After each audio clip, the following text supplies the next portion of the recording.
ایک اور حدیث پاک کے اندر رسول پاک علیہ الصلاۃ والسلام فرماتے ہیں یتقارب الزمان حتی یکون السنۃ کالشہر، زمانہ یہ جو وقت ہے اللہ اس کو سمیٹ دیں گے، بے برکتی ہوگی، پورا سال اتنا چھوٹا ہو جائے گا جیسا کہ ایک مہینہ، مہینہ اتنا سکڑ جائے گا جیسا کہ ایک ہفتہ، ہفتہ اتنا چھوٹا ہو جائے گا جیسا ایک دن۔ اللہ پاک بے قدری کی وجہ سے وقت کے اندر، اللہ پاک جو بندے بے قدری کرتے ہیں اس کی وجہ سے بے برکتی وقت کے اندر آ جائے گی، اتنا کہ زندگی گزر گئی پتہ نہیں چلا کہاں گزری، 60 سال زندگی گزری کہاں گئی، کیا کیا یہ سمجھ میں نہیں آیا کیا کیا، کب جوانی آئی اور گزر گئی اور کب بڑھاپا آیا اور گزر گیا۔ جیسے بچپن میں ان پڑھ تھے ویسے ہی آج بھی ان پڑھ ہیں، جو 50 سال پہلے قل واللہ ٹوٹی پھوٹی یاد کی تھی آج بھی وہیں پھنسے ہوئے ہیں، اس سے آگے نہیں گئے ہیں۔ وقت کی بے برکتی ہے۔ جو آدمی اللہ کی کسی بھی نعمت کی قدر کرتا ہے اللہ پاک اس نعمت کے اندر برکت نصیب فرماتے ہیں۔ اگر کوئی آدمی اللہ کی دی ہوئی نعمتوں کی قدر کرے گا اللہ اس کے مال میں برکت دیں گے، اگر کوئی آدمی اللہ کے دیے ہوئے علم پر عمل کرے گا اللہ اس کے علم میں برکت دیں گے، اگر کوئی آدمی اللہ کے دی ہوئی زندگی اس وقت کی قدر کرے گا اللہ اس کے وقت کے اندر برکت دے دیں گے۔ امام غزالی رحمۃ اللہ علیہ کی عمر صرف 55 سال تھی، کتنا کام کر کے گئے ہیں، ان کی کتابیں پڑھنے کے لیے 55 سال سے زیادہ وقت چاہیے۔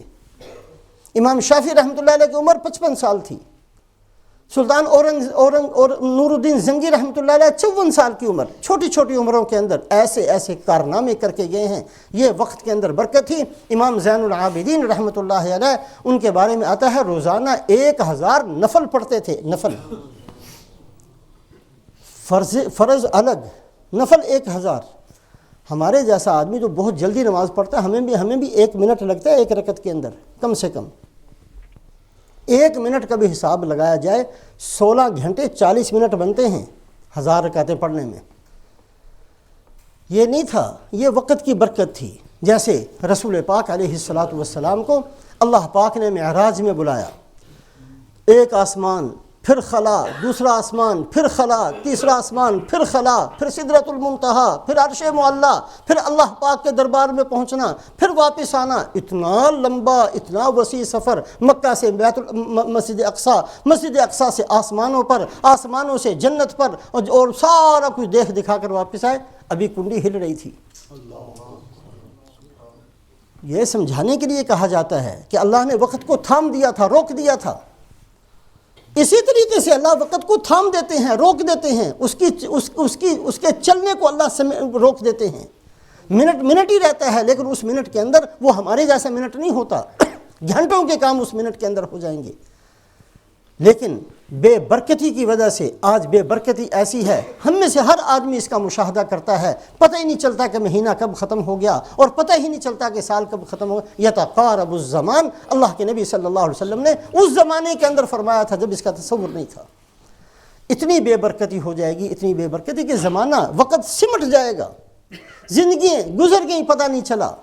مال کے اندر بے برکتی ہے، وقت کے اندر بے برکتی ہے، علم کے اندر بے برکتی ہے، آج ہر چیز کے اندر بے برکتی ہماری بے قدری کی وجہ سے پیدا ہوگی۔ اللہ ہمیں قدر کی توفیق نصیب فرمائے۔ حضرت حذیفہ رضی اللہ تعالیٰ عنہ فرمایا کرتے تھے کہ میں نے رسول پاک علیہ الصلاۃ والسلام سے 2 حدیثیں سنی، ایک تو میں نے دیکھ لی اور دوسرے کا میں ہر روز اٹھ کر انتظار کرتا ہوں کہ کس وقت وہ مجھے نظر آ جائے۔ آپ صلی اللہ علیہ وسلم نے ایک حدیث پاک کے اندر امانت کو بیان فرمایا۔ امانت کتنی اہم چیز ہے اور امانت جس بندے کے دل کے اندر ہوتی ہے اس بندے کی کتنی قدر و قیمت ہوتی ہے۔ اور دوسری حدیث تھی جو رسول پاک علیہ الصلاۃ والسلام نے فرمایا کہ یہ دلوں سے امانت نکال لی جائے گی۔ پہلی حدیث تو میں نے دیکھ لی، آپ صلی اللہ علیہ وسلم نے فرمایا جس بندے کے دل میں امانت والی صفت موجود ہوتی ہے اللہ پاک اس بندے کے دل کے اندر علوم کو پیدا کرتے ہیں۔ قرآن اسی دل کے اندر آئے گا جس کے اندر امانت ہوگی، اس لیے کہ ایک عام بندہ میرے جیسا آدمی کسی کو 10 پاؤنڈ بھی دینے کے لیے تیار نہیں اگر پتہ ہو کہ یہ امانت دار نہیں ہے۔ تو اللہ پاک بھی اپنا علم کسی ایسے بندے کو نہیں دیتے جس کے بارے میں پتہ ہو کہ اس کے دل کے اندر امانت نہیں ہے۔ پہلے امانت پیدا ہوتی ہے، امانت والا وصف انسان کے دل میں آتا ہے۔ ثم علموا من الکتاب ثم علموا من السنہ، حضرت حذیفہ فرماتے ہیں پھر اللہ پاک اس کو قرآن کا علم دیتے ہیں، سنت کا علم دیتے ہیں، پھر اس کے دل کے اندر علوم آتے ہیں جس بندے کے دل کے اندر امانت پیدا ہوتی ہے۔ اور دوسری حدیث فرمایا کہ میں اس کا انتظار کرتا ہوں جب رسول پاک علیہ الصلوۃ والسلام نے فرمایا کہ امانت نکال لی جائے گی، ایسی امانت ختم ہوگی حتیٰ یقال ان بنی فلان رجل امینا، لوگ کہا کریں گے کہ ہو بھائی شاید فلاں شہر کے اندر فلاں قبیلے کے اندر ایک آدمی ہے وہ امانت دار ہے۔ آج اس دور کو ہم دیکھ رہے ہیں، نماز پڑھنے والے خیانت کرتے ہیں، ایک نہیں 100 دفعہ روز آ کر ہمیں بتایا جاتا ہے کہ جی وہ نمازی ہے جی، حج پر بھی گیا ہے جی، عمرے کر کر کے تھک گیا، میرے پیسے نہیں دیتا۔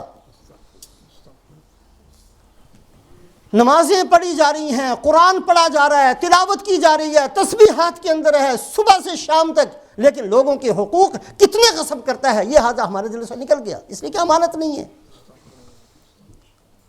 اللہ کے نبی صلی اللہ علیہ وسلم نے فرمایا تھا کہ جب امانت نکلے گی تو پھر اتنی خیانت آ جائے گی، اتنی خیانت آ جائے گی کہ ہر بندے کے اندر خیانت موجود ہوگی، اور خیانت کا ایک بازار ہوگا جو گرم ہو جائے گا۔ ہر آدمی کھاتا پیتا ہوتے ہوئے پھر وہ خیانت کرے گا۔ آج یہ دور ہے، کوئی کنگال نہیں ہے، کوئی بھوکے ننگے پیاسے نہیں ہیں، کوئی کپڑوں سے خالی نہیں ہو گئے ہیں، لیکن پھر بھی پیٹ ہے کہ جو بھرنے کا نام نہیں لیتا۔ ہم دوسروں کی جیبیں کاٹ کاٹ کے تھک گئے، ہم دوسروں کے ساتھ دھوکہ کر کر کے تھک گئے، فراڈ کر کر کے تھک گئے، پھر بھی ہم میں سے ہر آدمی اس کا پیٹ نہیں بھرتا۔ لا یملأ بطن ابن آدم الا التراب، اللہ کے نبی نے فرمایا اس پیٹ کو تو قبر کی مٹی نے بھرنا ہے۔ کتنا چاہیے، کتنا کہ لینا ہے؟ بس کر دیں اب یہ خیانتوں والے مسئلے۔ نمازیں پڑھتے ہوئے، روزے رکھتے ہوئے، مسجدوں میں آتے ہوئے، پھر دوسروں کے کتنے کتنے حقوق ہمارے ذمے ہیں، کبھی اس کے اوپر ہم خیال نہیں کرتے، کبھی نہیں سوچتے۔ کتنوں کا مال دبایا ہوا ہے، دینے کا نام تک نہیں لیتے، کتنوں کا قرض لے کر واپس کرنے کا نام نہیں ہے، بڑی بڑی پگڑیاں بھی باندھتے ہیں۔ حضرت حذیفہ رضی اللہ تعالیٰ عنہ فرمایا کرتے تھے کہ اللہ کے نبی نے 2 چیزیں بتائیں، ایک دیکھ لی ہے امانت، صحابہ کا دور امانت کا دور ہے، خیر قرنی خیر القرون قرنی، میرا زمانہ سب سے بہتر زمانہ۔ تصور نہیں تھا۔ امام ابو داود رحمۃ اللہ علیہ کہیں تشریف لے گئے تو حدیث لکھوانی شروع کی۔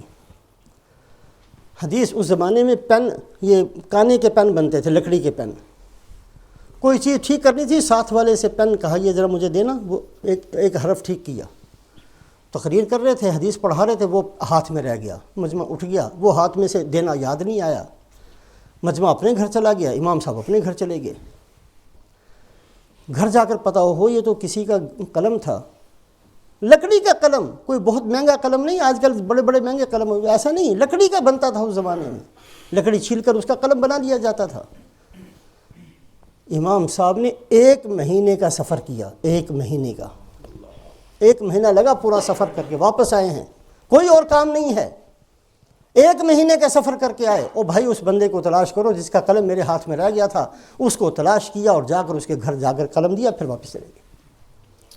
یہ امانت داری ہے۔ آج خیانت کہاں تک ہم نے کرنی ہے؟